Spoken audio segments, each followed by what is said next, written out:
आज हम आपको जनगणना के पहले चरण में जो सवाल 34 या 33 पूछे जाएंगे उनके बारे में डिटेल्स में बताएंगे।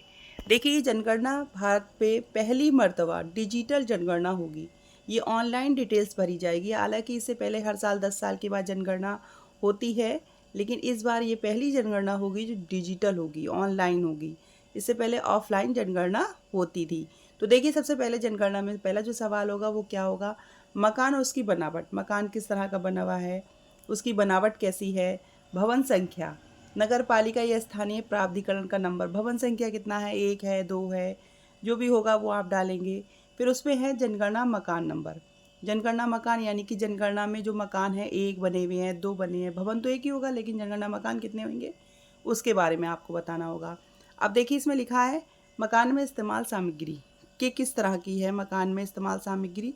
अगर आप ये देखिए, मकान में इस्तेमाल सामग्री किस तरह की है, मिट्टी की है, लकड़ी की है, सीमेंट की है, पत्थर की है। तो जिस चीज़ की होगी उसमें हम ऑनलाइन डाटा में फीड कर देंगे। जैसे कि सीमेंट की है तो सीमेंट डाल देंगे। इसी तरह से दीवार में इस्तेमाल सामग्री, दीवार में किस तरह से जिस चीज़ का इस्तेमाल ज़्यादा है, जैसे कि ईंट का इस्तेमाल ज़्यादा है तो ईंट ईंट कॉलम पर हम क्या करेंगे, ऑनलाइन डाटा फीड कर देंगे। पत्थर पे है तो पत्थर की कंक्रीट पर है तो कंक्रीट पर है। इस तरह से हम इसको करेंगे। उसके बाद देखिए, अगला है आपका छत में इस्तेमाल सामग्री। अब छत किस तरह की बनी है, खपरेल है, टीन की बनी है, या लोहे की चादर या कंक्रीट की बनी हुई है। तो ये सारी चीज़ें आपके इसमें होंगी। तो देखिए, इसी तरह से मैं आपको बताना चाह रही हूँ कि देखिए, अगर ये खपरेल है तो हमारा ये कॉलम होंगे इस तरह से, गोल गोल कॉलम। इस तरह से खपरेल की है, टीन की है, या लोहे की चादर है, कंक्रीट की, तो वहाँ पर हम ऑनलाइन डाटा यहाँ कर देंगे और आपका राइट हो जाएगा। जिस चीज़ की होगी उसमें हम टिक कर देंगे। जनगणना मकान का उपयोग देखिए, आवासीय है या दुकान है या अन्य है। अगर जनगणना मकान का उपयोग किस तरह से हो रहा है, उसमें एक आगे दुकान है, कपड़े की है, टेलर की है, दवाइयों की, जो भी होगी, तो आप क्या कर लेंगे, उसके सह दुकान या सह दवा दवा दुकान, मतलब जो भी होगा उसके साथ हम जोड़ देंगे। मकान की हालत कैसी है, अच्छी है या रहने योग्य है या जर्जर है, बिल्कुल ख़त्म ही है। घर का नंबर क्या है, परिवार के लिए जो भी घर का नंबर होगा वो भी हम ऑनलाइन डाटा फीड करेंगे।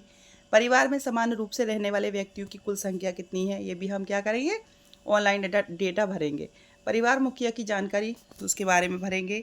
परिवार की मुखिया का नाम क्या है वो भरेंगे। महिला, पुरुष, महिला, थर्ड जेंडर। देखिए, महिला है, पुरुष है या थर्ड जेंडर है, जो भी होगा वो भरेंगे। क्या मुखिया अनुसूचित जाति SC से है या मुखिया अनुसूचित जनजाति ST से है। क्या मुखिया किसी विशेष समुदाय से है, जाति संबंधी जानकारी पूछेंगे। मकान के मालिकाना हक की स्थिति पूछेंगे कि उसका खुद का है या वो किराए का रह रहा है। सुविधाएं और समाधान क्या है। परिवार के रहने के लिए कमरों की संख्या कितनी है, 3 है, 4 है, 5 है, किस तरह से वो डाटा फीड करेंगे। परिवार में रहने वाले विवाहित जोड़ी की संख्या गिनेंगे, अकाउंट करेंगे, वो फीड करेंगे। पीने का पानी का स्रोत शुद्ध है, अशुद्ध है, नल से है, हैंडपम्प से है, कुआं से है, आदि से है। क्या पानी का स्रोत परिसर के भीतर है जहाँ इंसान रह रहा है या बाहर है। प्रकाश की रोशनी का स्रोत बिजली है, केरोसिन है, सौर ऊर्जा है, क्या है उसके बारे में आप डेटा फीड करेंगे। शौचालय की उपलब्धता, उसका प्रकार देखिए, शौचालय किस तरह से है कि आपका जो टैंक होते हैं उसका है या सीवर लाइन पाइप जो जाता है उसका है। तो देखिए, गंदे पानी की निकासी, ड्रेनेज की व्यवस्था है, स्नान नहाने की सुविधा की उपलब्धता है, रसोई की उपलब्धता है, रसोई में क्या LPG है, PNG कनेक्शन है। खाना पकाने के लिए किस चीज़ का इस्तेमाल ज़्यादा किया जाता है, ईंधन में गैस का, लकड़ी का, कोयले का। रेडियो ट्रांजेक्शन की उपलब्धता है, TV की उपलब्धता है। डिजिटल जो भी है उपकरण, वाहन, उसकी डिटेल्स भरेंगे डेटा।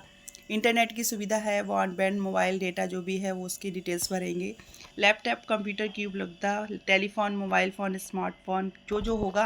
अगर स्मार्टफोन 2 हैं तो हम दो डिटेल्स भरेंगे, कॉलम में सब दिया होगा। साइकिल की व्यवस्था, स्कूटर है, मोटरसाइकिल है, मोपेड की उपलब्धता है, कार है, जीप है, वैन की उपलब्धता। इस तरह से 34 क्वेश्चन होंगे जो हम मोबाइल से ऑनलाइन डाटा फीड करेंगे। और ये जो जनगणना है, इस जनगणना के बारे में आगे जानने के लिए हमारे चैनल को आप लाइक करें, सब्सक्राइब करें, ताकि हमारे जो भी डिटेल है वो आप तक आसानी से पहुंच सके। Thank you.